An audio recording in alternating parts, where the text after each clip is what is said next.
Adonai Adonenu Nadim Simcha. 할렐루야. 반갑습니다. 참 요즘같이 사람이 귀하고 사람 만나는 게 얼마나 기쁜지 요즘 들어서 또 새삼 느끼고 그래요. 저도 요새는 방콕 생활을 많이 해요. 가급적 외부하고 만남을 좀 피하고 강의나 이런 데만 가지 않는 이상 참 안 하게 되더라고요. 조심하게 되더라고요. 그렇지 않으면 나 때문에 다른 사람이 피해 갈까 두렵기도 하고 하나님의 영광이 가릴까 봐 이렇게 두려운 마음도 있고 그래서 오늘도 이렇게 여러분들을 또 뵙고 나니까 좀 두렵기도 하고 감사하기도 하고 미안하기도 하고 막 마음이 겹쳐서 오네요. 오늘은 디모데 후서 2장 1절서부터 7절 농부가 받는 축복이라는 제목으로 함께 은혜를 나눠보도록 하겠습니다. 오늘 이게 본장에 보게 되면 바울이 디모데에게 그리스도에 충성된 일꾼이 군사가 되라고 되어 있죠. 근데 이게 개역 성경에는 군사로 되어 있어요. 지금 성경에는 병사로 되어 있는데 뜻은 같이 들어가 있는데 군사하면 좀 많은 것 같고 병사하면 개인이 같은데 군사가 되라고 얘기를 하고 있습니다. 이게 군사가 돼서 하나님에게 인정을 받게 되면 어떻게 되냐? 내가 다스릴 수 있고 그것을 수행할 수가 있죠. 근데 우리가 이거 임명을 받으려면 어떻게 해야 되겠냐는 거예요. 내 자신이 하나님 앞에 거룩하고 깨끗해야 된다는 거죠. 이 당시에 이 성경에 기록된 이 당시에서도 보면 성경이 왜곡되고 거짓된 교훈으로 사람을 많이 미혹시켰던 것을 보게 돼요. 지금 이 시대에도 보게 되면 얼마나 사람들이 미혹되어져 가고 있는 것을 여러분들이 아마 보고 있을 겁니다. 요새 목사들도 사회주의 목사가 많이 있습니다. 이 독일 같은 경우는 독일은 목사가 월급제죠. 사회주의에 많이 이렇게 접해 있고 그게 우리나라에도 많이 지금 들어오고 있어요. WCC부터 시작해서 이건 너무 잘 아는 거고 요번에 법이 어떻게 통과가 될지 안 될지는 모르겠는데 절대적으로 막아야 되겠죠. 차별금지법. 요새 어느 목사가 성함은 내가 모르겠는데 그분이 동성연애자에게 주례를 서도 괜찮다 이런 말들이 지금 돌고 있고 그렇게 지금 해도 괜찮다는 그런 사회주의 사상을 갖고 목회하시는 분도 있는데 우리는 깨어 있어야 됩니다. 하나님 앞에 바로 서지 않으면 나도 모르게 미혹돼서 넘어가요. 얼마나 사회가 혼탁한지 이게 2000년 전에 있었던 일이 지금도 비일비재하게 일어나고 있다는 거예요. 그래서 여러분들이 이렇게 앉아서 예배드리고 하나님 앞에 순종할 수 있다는 것이 큰 축복이죠. 3절에 보게 되면 그리스도 종 이게 군사, 제 성경에는 군사로 되어 있거든요. 나와 함께 고난을 받았다. 이 군사는 천사라는 의미를 갖고 있어요. 그리고 지도자라는 의미를 갖고 있어요. 이것이 창세기 2장 1절에 보게 되면 천지 만물을 창조하셨다 그랬어요. 이루셨다 그렇게 얘기를 했어요. 여기서 우리가 보기에는 이 창세기 2장 1절에 보게 되면 만물인데 채반이라 그래가지고 여기서도 군대예요, 군대. 그러니까 하나님이 천지 만물을 창조하시면서 그 창조 속에 감춰놓은 것들을 이루은 거예요. 그리고 그것을 군대라 얘기를 했어요. 이루고 나면 그 다음에 안식에 들어간다는 것을 보게 되죠.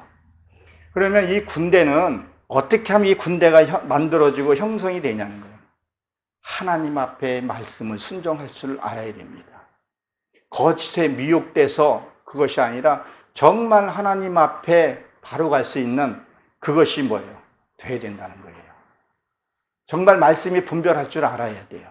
그 말씀은 어떨 때는 가시 같기도 이따가 또 나오겠지만 가시 같기도 하고 되게 어려운 부분들이 있다는 거예요.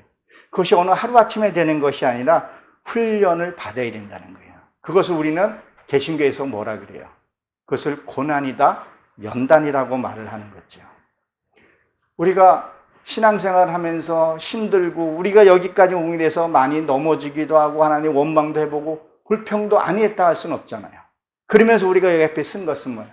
하나님의 은혜고, 그리고 내가 하나님 앞에 가려는 그 의지가 있었다는 거예요. 어린아이가 걸음마를 배울 때 하루아침에 배우나요?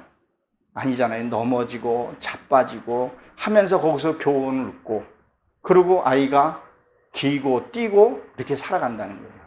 그래서 어떤 고난들을 만났을 때 그 고난을 통해서 이것이 잘못된 거라는 것을 알고 바로 갈 수 있어야 된다는 거죠.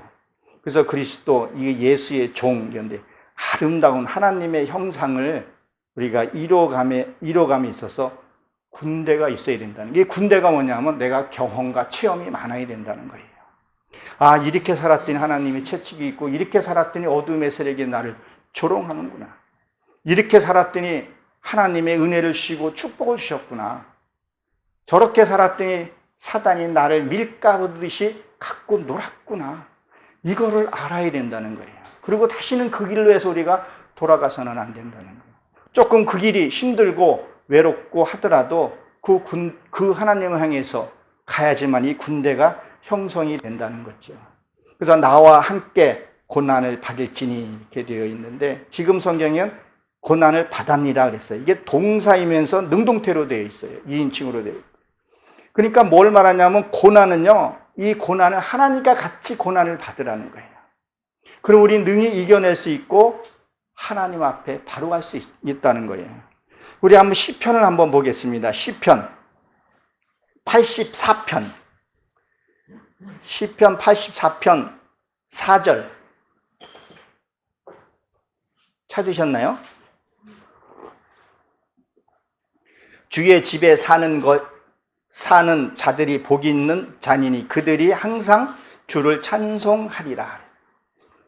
그러니까 주님과 같이 있는 것이 복되다는 거예요. 그러면 우리가 하나님과 같이 있다는 것을 이거 인식되고 느껴져야 된다는 거예요. 어느 순간뿐만 아니라 항시 하나님이 함께 한다는 것을 인식되어지고, 그리고 뭐예요? 이게 복되다는 거예요. 찬송한다는 거예요. 찬송은 뭐야? 내가 기쁠 때 찬송할 수 있다는 거예요. 내가 우울하고 화났는데 찬송하나요? 찬송 안 나옵니다. 하나님 함께 했다는 걸 인식해야 된다는 거죠.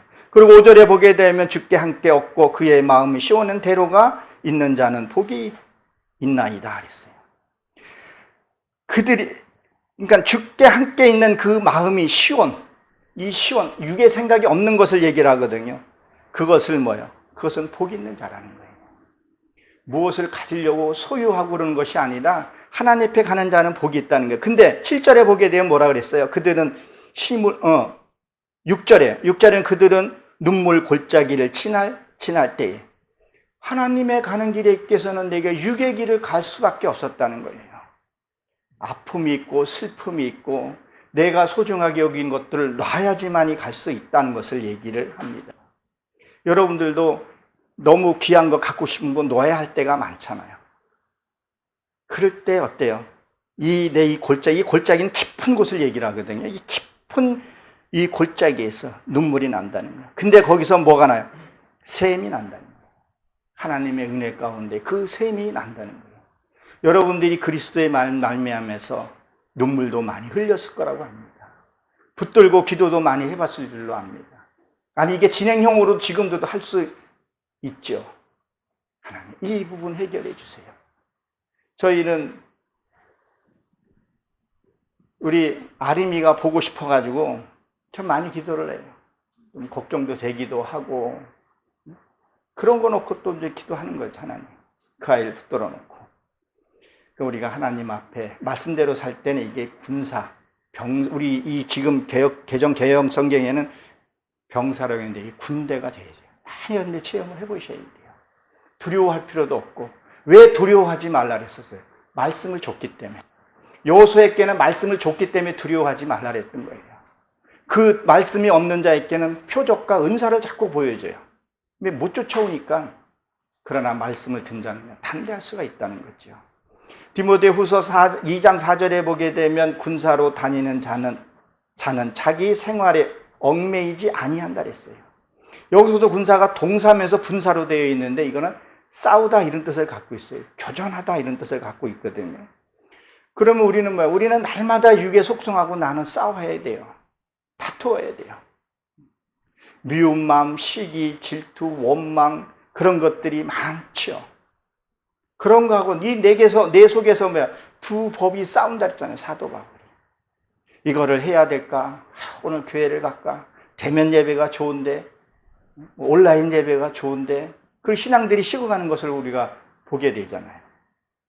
세상에서 보세요. 요새 은행 돈 틀어 막는다 그러잖아요. 세상이 어떻게 두려워서 어딜 가지를 못하겠어요. 코로나 때문에. 코로나가 지금 4단계 또 연장되었잖아요. 그런 것 때문에 두려워서 다닐 수가 없는 거예요. 베드로가 물 위로 걸어가다가 물에 빠진 것은 물을 보고 빠졌잖아요. 세상을 바라보면 우리는 낙심할 수밖에 없는 것을 얘기를 하는 거죠. 저희 집에 이제 고3 수능. 그 아이도 지금 뭐 원서 놓고 뭐 이렇게 분주하게 움직이기도 한데, 얘도 그런 이제 좀 사로잡혀 있고, 나도 이제 뒤꿈치 들고 살금살금 이제 다니고는 있는데, 이게 그런 것들 내가 갖고 있으면 이게 믿음이 있는 거예요, 없는 거예요? 믿음이 없는 거죠. 진짜 예은이한테 공부하라 이런 소리를 안 해요. 그러나 책임지는 말을 하죠. 부모에 대한 바른 교육을 가르치기는 하는데 맡겨요. 엊그저께 시험이 100일 남았다 이 소리에 내가 아주 좀 혼났어요. 스트레스 받는다고. 학교 가도 학원 가도 친구 만나도 11월 며칠인 그날인데 지 핸드폰에 보게 되면 시험 디데이 이렇게 해놨어요. 며칠. 아빠도 그 얘기를 한다. 은근히 눈치 준다고. 난 안 주려고 얘기를 하고 있는데. 그래, 하나님한테 우리 맡기고 기도하고 우리 하자. 그러나 너가 최선을 다해서 하라는 얘기를 제가 하고 있습니다. 여기 보십시오. 자기 생활에 얽매이는 자가 하나도 없다 그랬어요.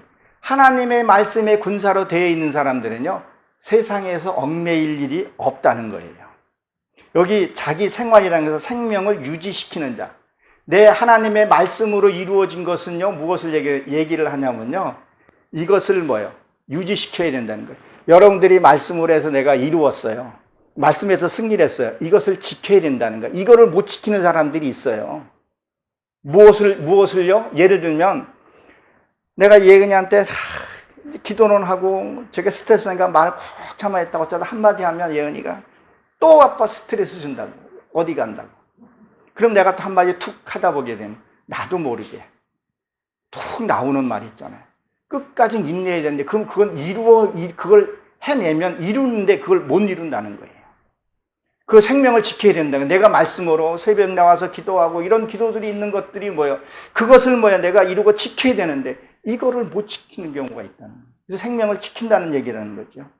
군사가 되면 내가 해를 받지 않아요. 말씀에 해를 받지 않는다는 거예요. 내 이루어진 것들이 이게 송충이나 이거 곤충이 먹지를 않는다는 거예요.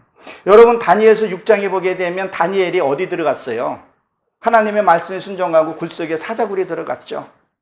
근데 그 다니엘이 사자밥이 됐나요? 안 됐잖아요. 왜 안 됐어요? 하나님이 물론 지켜주셨죠. 그렇죠? 근데 다니엘은 하나님의 성품을 이룬 자였기 때문에 그런 거예요. 빛이 됐다는 거예요. 아담이 됐다는 거예요. 그것은 무엇을 얘기를 해요? 여러분, 짐승들은요, 절대 사람을 해할 수가 없어요. 왜 하나님이 창조할 때 사람은 짐승을 다스리고 정복하라 그랬어요. 짐승은 사람 앞에 복종하게끔 되어 있어요. 내가 사람으로 이루면요, 절대 짐승들은 나를 해하지 못해요. 그래서 어디 가서 짐승들을 만날 때 그 눈을 마주치고 피할 길을 찾으라는, 등을 보이면 그대로 물어버려요. 이 어떤 그런 방송에서 이런 실험 결과가 나왔어요. 사람이 어떻게 하다가 등을 딱 보면 그때 가서 물어 뜯는다는 거예요. 내가 사람으로 이루어지면 어두움 세계는 절대 나를 해하지를 못한다는 걸 여러분 기억하십시오. 여러분, 이거 혹시 영화 보신 적 알죠? 타자. 참 재밌게 봤었어요. 학교 갔다 오면 그거 뿌리치고, 옛날에는 장작 하나 들고 가서 트리비를 봤었어요. 흑백 트리비. 그 타잔이 얼마 전에 그분이 있는 곳을 공개됐는데, 그 맹수들하고 같이 살아요. 사자, 치타, 악어, 그 취재로 갔던 사람이 벌벌벌 떠는데 그 타자는 아주 뭐 이렇게 능숙하게 그걸 짐승들을 다루더라고요. 짐승들이 사람 다루는 거 못 봤잖아요. 아무리 맹수더라도요, 사람이 그 맹수들을 다스린다는 거예요. 근데 우리는 하나님의 형상을 입었는데 어둠의 세력을 다스리고 정복해야 되는데 맨날 얻어맞고 하나님 제가 어떻게 했어요? 질질 짜서는 안 된다는 거죠. 군사가 되게 되면요, 해를 입지 않게 돼 있다는 거예요.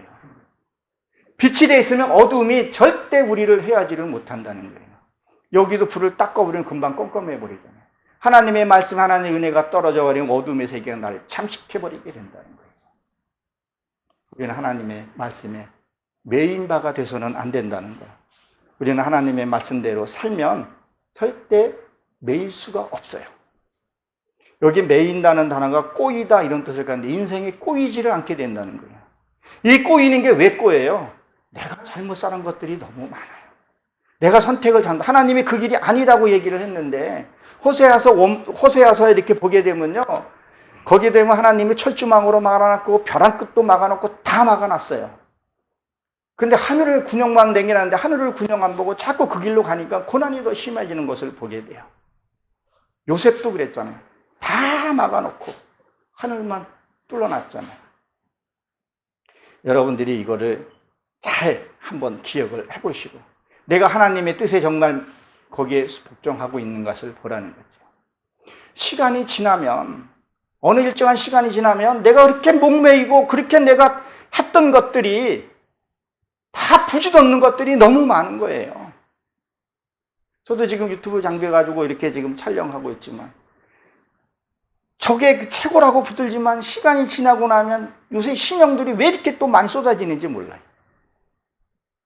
시간이 지나면 아무것도 아닌 거 가지고 우리는 그걸 너무 그랬던 거예요. 내 마음에 상처받고 상대 흠집 내고 상처 내고 그 결과가 나중에 뭐가 되냐는 거예요. 지금 정치계를 보게 되면 마음이 아파요. 저때 진정한 나라를 위해서 하는 사람이 누군가 자기 어떤 사심을 위해서 대통령을 하려는 건지 나라가 이렇게 국면에 빠져 있는데도 돌아보지 않는 것. 그러니까 지나고 나면 아무것도 아닌 걸 가지고 우리는 뭐예요? 아웅다웅했다는 거예요. 그것을 미리 좀 내다보고 미리 높은 하나님의 그 사상을 가지고 내려다보게 되면 지금 내가 하는 행동이 정말 부질없게 되는구나. 나를 보게 되면 그 부지도 없는 거 우리가 쫓아가지 않는다는 거예요. 그러니까 메인바가 되지 않게 된다는 거예요. 무슨 일을 만나도 즐겁게 살아갈 수 있다는 것을 말씀하고 있습니다. 5절에 보게 되면 이렇게 되어 있죠. 경계하는 자가 법대로 경계하지 아니하면 멸관을 얻지 못할 것이며, 지금 성경에 있는 승리자의 관을 얻지 못할 것이며 이렇게 되어 있죠. 이 면류관은요, 왕관이에요. 그리스도의 그 축복의 그 왕관, 끊임없이 우리가 가져야 될 그 면류관을 얘기를 하는 거예요. 이거를 뒤집어서 보게 되면 너희가 말씀대로 살면은 이 면류관을, 영생의 그 왕관을 네가 영원히 가질 거라, 그 얘기를 하고 있는 거잖아요. 근데 말씀대로 살지 않으면 이 관을 얻지 못한다는 얘기를 하고 있습니다. 우리가 경기를 하던 게임을 하던 뭐가 있어요? 항상 룰이라는 게 있어요. 그 룰을 안 지키면 어떻게 되겠어요? 그 경기에서 박탈된다는 거죠. 금을 따던 뭐를 하던 그 룰을 안 지키면 그것은 안 된다는 거죠. 이 경기라는 뜻을 보게 되면요, 경쟁하다, 뭐 고통을 뭐 이겨내다 이런 뜻을 갖고 있어요. 여러분 얼마 전에 도쿄에서 올림픽 열었죠. 우리나라가 16위를 했다는 걸 알고 있어요. 그 금 하나를 따기 위해서 선수들이 얼마나 피나는 노력을 해요. 몇 년요? 4년. 통상 4년을 그렇게 노력을 해야지만, 발레는 발톱이 빠져야 되고 얼마나 노력을 많이 해야 얻는지 모른다는 거예요. 또 이제 화요일 날인가 페르올림픽이 또 열리잖아요. 한번 보십시오. 고린도 전서 9장 24절에 보게 되면 거기서 이렇게 사도 바울이 비유를 해놨어요. 한번 찾아볼까요? 고린도 한번 전서 9장 예, 9장 24절요. 저가 한번 읽어보겠습니다. 운동장에서 다른 짓 하는 자들이 다 달릴지라도 오직 받은 상을 받을 사람은 한 사람인 줄 너희가 알지 못하였느냐. 그 많은 사람들이 지금 우리나라 인구가 지구의 인원이 75억인가 된다 그랬죠. 그 인원이 한 경기장에 모여서 추리고 거기서 다투는데 이 금을 딸 수 있는 사람들은 몇 명이 안 된다는 거예요. 지금 그것을 비유해서 얘기를 하고 있어요. 여러분, 금을 따기 위해서는 힘이 들지만 금을 따게 되면 여러분 어떻게 돼요? 메달에 들어가게 되면요. 그 조국에서는 기쁨을 주고 영광을 주고 그걸 주지만 개인에 얻어지는 상은요. 죽을 때까지 연금이 나오잖아요. 코치 생활도 할 수 있잖아요. 그 상이 누려진다는, 그 보상을 해준다는 얘기를 하고 있는 거예요. 그거를 받기 위해서, 그러나 다가 아니라는 것을 여기서 얘기를 하는 거죠. 그걸 이겨내는 자만이 줄 수 있다는 거예요. 여러분들이 얼마나 귀하고 소중한 사람이라는 걸 여러분 알고 계십니까?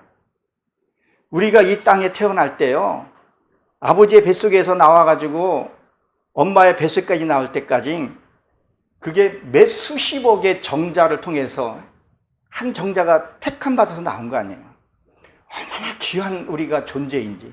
그래서 천하보다 귀하다고 하는 얘기들이 거기에 있는 거예요.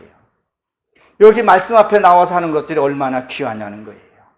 그리고 여기 고린도전서에 다시 보게 돼 27절에 보게 되면 뭐라고 했어요? 내가 내 몸을 쳐 복종하게 하면 내가 남에게 전파하고 그 후에는 보세요. 내가 그렇게 너희들에게 복음을 전하고 나서 나중에 버림받을까 봐 두려웠다, 그 얘기를 하고 있어요. 사도 바울이 누구예요? 하나님의 그 뜻과 분별했던 자임을 우리가 알 수 있다는 거예요. 그런데도 두려워했다는 거예요. 근데 그 하나님의 일꾼이 되고 하나님의 종이 되면 어마어마한 축복을 주신다는 것을 말씀하고 있습니다. 여기에 보게 되면 자기라는 말이 들어갔죠. 경계하는, 다시 본문으로 돌아 본문 5절에 보게 되면 경계하는 자는, 이 자라는 게 오래된 것을 얘기해요. 무엇을 말하냐면 내 속에 자아를 가리켜서 얘기를 해요. 그거하고 싸우라는 거예요. 내 이 못된 성품, 욱하는 성품, 내가 가장 싫어하는 게, 제가 자주 얘기하는 게 뒤끝 없는 사람. 그냥 막 칼춤 추고 나서 난 뒤끝 없어. 그 사람 앞에 가지고 피 질질 흘리고 있는데 난 뒤끝 없어. 괜찮아? 그런 사람 지금도 주변에 있어요. 그런 자기의 자아를 이 오래된 이거를 싸워서 이기라는 거예요. 바깥으로 우리가 잘 알지만 이 안에서 그것을 하라는 거예요. 이 경기는 또 뜻이 있는데 붙잡다, 씨름하다 이런 뜻을 갖고 있어요. 우리가 말씀을 받았으면 뭐예요? 씨름을 해야 되는 거예요. 미운 마음을 이길 수 있는 그 삽박근을 잡고 싸워서 이겨야 된다는 거예요. 창세기 32장에 보게 되면 야곱이 약복강에서 천사랑 씨름했다니, 그 천사가 말씀이라는 거예요. 말씀을 잡고 씨름하라는 거예요. 미운 사람이 있으면 그 말씀을 붙잡고 내가 용서해 줘야 되겠다고. 하나님, 내 힘으로는 저 싸가지 없는 사람 내가 용서해 줄 수가 없어. 나를 이렇게 고생시켰는데 하나님, 내가 더 사랑할 수 있는 마음을 주세요. 그 사랑하는 마음이, 미운 마음이 없어지고 사랑하는 마음이 생겼으면 뭐예요? 내가 변했다는 거예요. 뭐가 됐다는 거예요? 군사가 됐다는 거예요. 여전히 미운 마음. 말은 내가 밥상도 차려주고 뭐도 해줬는데 구박하는 것이 아니라 그게 변했을 때는 내 군사로 됐다는 거죠. 여기에 보게 되면 뭐라 그러죠? 법대로. 이 법은 세페트라 그러는데 심판, 판결, 재판 이런 뜻을 갖고 있어요. 여러분, 우리가 하나님의 말씀을 들어요. 여러분 그렇게 사시겠습니까? 라고 얘기를 하고 아멘이라고 말을 했어요. 여러분 남편을 사랑하시겠습니까? 아내를 내 몸처럼 사랑하시겠습니까? 그러면 우리는 아멘이라고 말을 하죠. 그렇죠? 그럼 뭐예요? 이건 재판이 끝났다는 거예요. 판결이 끝났다는 얘기를 하는 거예요. 이 세상에 제 아무리 현직 대통령이라 할지라도 지금 구속되어 있잖아요. 판사가 판결 딱 해놓으면 그걸로 이행하는 거예요. 조국이 아무리 버틴다 해도 대법원에 팔려나는데 그 경순이 그 아줌마는 지금 들어가 있잖아요. 판결을 내리면 그걸로 끝났다는 거예요. 내가 아멘 했어요. 그러면 판결을 받았잖아요. 그럼 그거대로 내가 살아야 된다는 거예요. 내가 손해를 봐요. 억울한 일이 있어요. 그래도 그 말씀대로 그 말씀이 판결이 났기 때문에 살아야 된다는 거예요. 그래서 전도서에 보면 뭐라 그래요? 소원을 함부로 하지 말고 그 소원을 지키라는 거예요. 왜 함부로 아멘을 하고 그렇게 하겠습니다고 해놓고 쉽게 저버리는, 그게 거짓 선지자라고도 우리가 얘기를 하는 거예요. 그래서 아멘을 함부로 강요해. 저는 어디 강의 가서도 함부로 아멘을 추구하곤 하지 마요. 당신이 그 말에 책임을 지시면 아멘 하라는 거예요. 내가 할 수 없으니 하나님 도와주시옵소서. 이럴 때는 아멘을 해야죠. 그렇죠? 나 그렇게 하겠습니다. 무조건 아멘 해서는 안 된다는 거예요. 우리가 이 심판이 끝났으면 그렇게 하겠으면 그렇게 해야 된다는 거예요. 이 전에 갖고 있던 잘못, 습관들, 이것들을 고치라는 거예요. 에스겔서 2장에 보게 되면 뭐라 그래요? 너희가 어떤 하는 행동들이 조상이 흘러내려온 것들을 어디 똑같이 그렇게 하냐? 이 뻔뻔한 사람들아, 얼굴이 어떻게 이렇게 철문피를 갖고 그렇게 행동하냐? 그 얘기를 한다는 거예요. 내 자아를 한번 살펴보고 씨름할 것은 씨름해야 된다는 거죠. 용서해 줄 건 용서해 주는 거. 그것이 그 사람을 위해서 용서해 주라는 게 아니에요. 나를 위해서 용서해 주라는 거예요. 성경 보면 너를 위해서 그걸 용서해 주라는 거예요. 그만 나와요. 어느 한 병원에 병실에 이렇게 6인실에 한 5명이 이렇게 이제 연세 드신 분들이 이렇게 오골오골 이제 있었어요. 근데 한 사람이 당신은 어떻게 여기 오게 됐습니까? 40대한테 물어봤더니 마누라가 어디 나가길래 어디가 하고 물어봤더니 30분을 때리대요. 그리고 50대한테 물어봤더니 50대가 더 마누라가 나가길래 당신은 왜 맞았어? 그랬더니 어디 나가길래 나도 같이 가 그랬더니 또 때리더래. 그래서 1시간 동안 맞았다 그래요. 그래서 60대는 당신은 왜 맞았습니까? 그랬더니 전화가 왔대요. 아내한테. 그래서 전화 받으면서 어디야? 왜 안 와? 그래서 들어와가지고 2시간 반을 또 맞았다 그러더라고요. 참 슬픈 현상이죠. 그러니 당신은 왜 맞아서 여기 왔습니까? 라고 물어봤더니 예, 저는 아침에 이렇게 눈 떠가지고 마누라한테 눈 띄어서, 그러니까 마누라 앞에서 알짱댔다고 3시간을 맞았다 그러는 거예요. 그 다음에 80대가 또 그러는 거예요. 아니 80대는 왜 할아버지는 여기 이렇게 오셨나 그랬더니 예, 나는 돈도 주고 설거지도 하고 일도 착실하게 잘했는데 아침에 눈 떴다고 때리대요.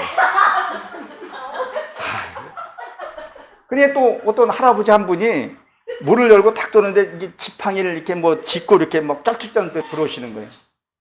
아니 할아버지는 왜 이렇게 맞아서 왔어요? 하고 물어봤더니 마누라가 문을 아침에 후닥닥 열더니 대뜸 막 때리더래요. 왜 때리냐고. 이유는 알고 맞자고 그랬더니 다른 친구들 남편은 산에 가서 자는데 당신은 여기서 잔다고. 그리고 또 때려가지고 맞아가지고 병원에 왔다 그러더라고요. 참 변하지 않으면 맞게 되는 거죠. 제가 며칠 전에 엘리베이터를 타고 이렇게 오는데 저희는 이게 손을 잘 잡고 다녀요. 지금 잡고 다니고 같이 이렇게 붙어서 다니고, 그분은 광성교회 다니는 집사시더라고요. 엘리베이터 타고 가면서 참 보기 좋아요 하고 저한테 물어보더라고요. 그래서 예, 말씀대로, 크리스찬이니까 말씀대로 살면 행복하고 좋죠. 그랬더니 아내를 내 몸같이 사랑하고 아내는 남편을 주대하듯 하면 행복하지 않아? 했더니 에이, 그러니까 연세가 한 70 넘었는데 아이 왜요? 잘하는데 했더니 내리면서 하는, 이제 시간이 짧잖아요. 하는 말이 70 먹어봐. 참 그 모습을 보면서 내가 그래서 요새는 더 아내한테 좀 잘하려고 그래요. 눈에 띄어서 알짱대지 않으려고. 잘못 눈 마주쳤다고 때리고 그러니까 조심을 많이 해요. 참 슬픈 현실이기도 한데, 오늘 아침에 이렇게 우리 주일 아침에 카페가 연다 그랬잖아요. 부부 카페. 이렇게 놓이는데 그 부분도 원로 목사님이신데 손을 늘 꼭 잡고 이렇게 다니세요. 참 보기 좋아서 여보 보라고. 여러분, 남편을 복종하고 아내를 사랑이 하나님의 뜻입니다. 그렇게 살아야 돼요. 이렇게 자꾸 변해 가야 된다는 거예요. 말씀을 받았으면요, 붙잡고 씨름해서 승리를 해야 된다는 거예요. 그래야 하나님의 면류관을 쓴다는 거예요. 너희가 뭐요? 말씀대로 살지 않으면 불법을 행하는 자라 했었어요. 말씀대로 살아야 돼요. 때로는 힘이 들더라도 말씀대로 살아야 된다는 거죠. 오늘 제목과도 같은 이 디모데후서 2장 6절에 보게 되면 뭐라 했어요? 수고하는 농부가 곡식을 먼저 먹는 것이 마땅하니라 그랬죠. 이 농부라는 단어가 보니까요, 경작하다, 땅을 경작하는 사람, 포도 재배자 이런 뜻을 갖고 있어요. 이게 뭔 말이냐면요, 내 이 마음 땅을 경작하는 건데 이게 아담, 하아담. 이 하아담은요, 내가 하나님의 성품을 변해가는 것을 얘기를 해요. 우리가 태어나고 내가 말씀으로 변하지 않으면요, 짐승으로 하나님이 보시잖아요. 거듭나야 하는 것을 얘기를 하죠. 그래서 그 농부, 이 포도는 뭘 말해요? 천국을 상징을 하잖아요. 그래서 이 수고라는 것은, 이 수고라는 뜻은 이게 소진하다, 뭐 잘라내다, 치다 이런 뜻을 갖고 있어요.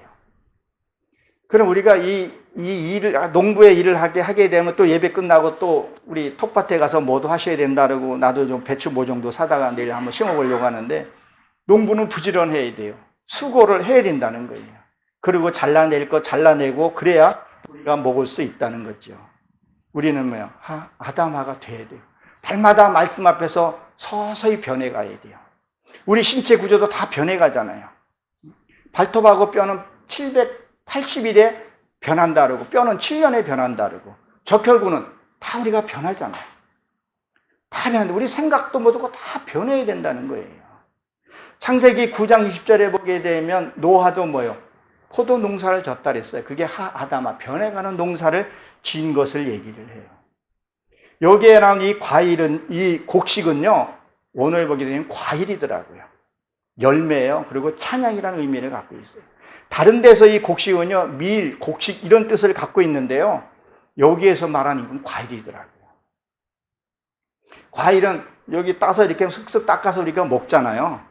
요새 뭐 농약 때문에 못 먹는다고 말을 하지만 그도 이 당시나 지금도 농약이 있어도 그 껍질째로 먹는 게 훨씬 더 낫다는 거 아시죠? 그래서 저희는 다 그냥 씻어서 이렇게 먹어요.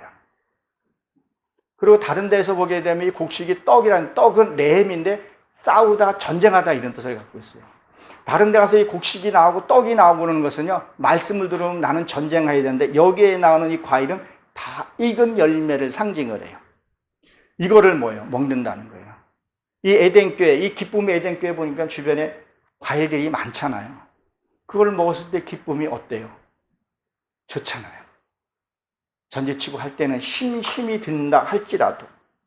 여기에 보게 되면 이 먼저 먹는 이라가 이게 뜻이 뭐냐면요, 최고의 상품, 최고의 지위라는 뜻을 갖고 있어요. 우리 박성환 목사님도 농사 져가지고 누가 손님이 오거나 그러면 최고 좋은 거를 이렇게 주시잖아요. 항시 보면 손님을 대할 때 좋은 거를 주고 맛난 거 주고 상한 가는 걸 이렇게 준다는 거예요. 근데 여기서 보게 되면 그것을 뭐야? 누가 먼저 먹는다 그랬어요? 내가 먼저 먹는다 그랬죠? 농부가 먼저 먹는다는 거예요. 농사 짓는 사람이 영의 세계는 내가 먼저 먹어야 돼요. 내가 먼저 체험해보고 경험해보고 그래야 된다는 거예요. 복음이고 모든 거 내가 좋아야지. 어느 식당이 맛있어도 내가 먼저 가서 먹어보고 맛있어야 그 집에 가자고 얘기할 거 아니에요. 가보지도 않고 가자 소리 할 수는 없잖아요. 예수를 만났더니 내가 기쁘고 좋았더라. 먼저 맛을 봐야 된다는 거예요. 룻게서에서도 그 얘기를 하잖아요. 그 얘기가 나와요. 이것은 뭐예요? 먼저 먹는다는 거예요. 내가 먼저. 이게 먼저 먹는다는 게 이게 뭐냐면 먼저 간다는 게 이것이 때로는 고통스러울 수도 있지만 이걸 다 먼저 먹는다는 거예요. 먼저 체험하고 하나님 영광도 먼저 받는다는 거예요. 여러분 그 미개한 나라 그 섬에 일가족이 복음을 전하러 간 거예요. 복음을 전하러 갔는데 아내도 자기 자식도 다 수고없이 숨겨버린 거예요. 그리고 그 목사님만, 그 선교사만 살아남아서 복음을 다 전한 거예요.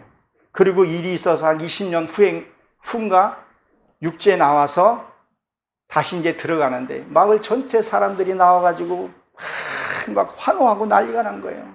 그러니까 선교사가 얼마나 뿌듯하겠어요. 내 피에, 내 가족의 피에 나의 그거에서 내가 얻은 거는 얼마나 기뻤겠어요.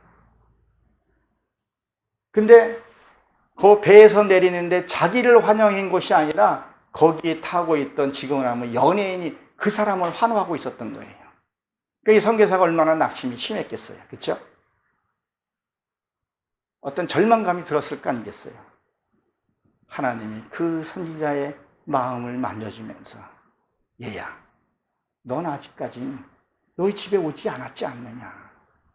아직도 너희 집에 오지 않았는데 여기에서 왜 낙심을 하느냐.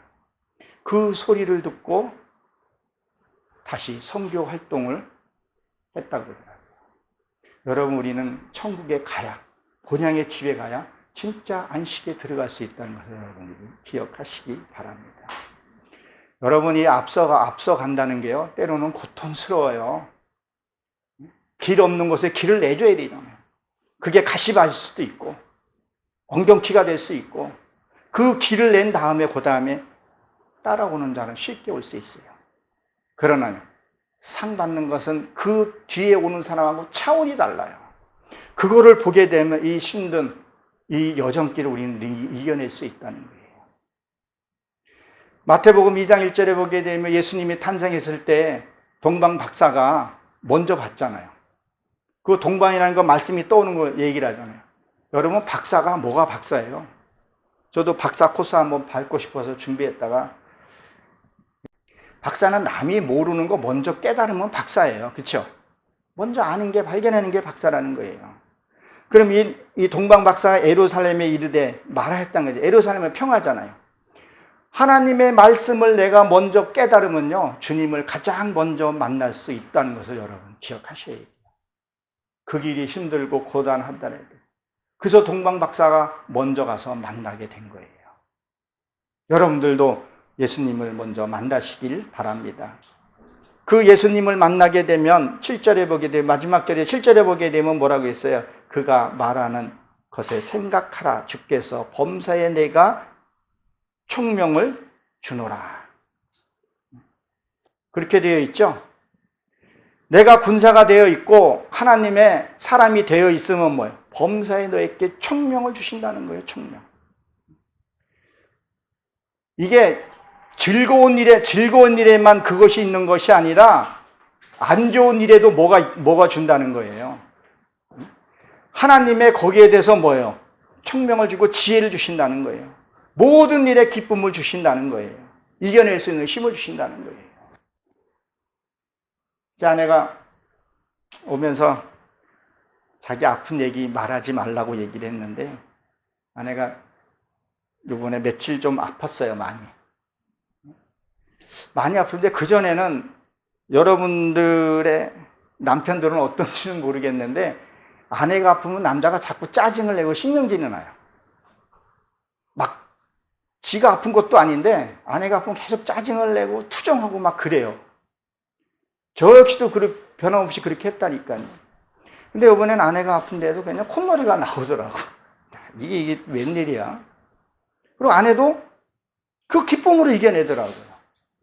아, 저 사람 왜 저렇게 하지? 그렇다고 뭐 코로나 이런 거 전혀 그런 건 아니에요. 근육통이 있고 좀 몸살이 있어서 그런 거지, 열도 없고 발 그런 것도 없어요.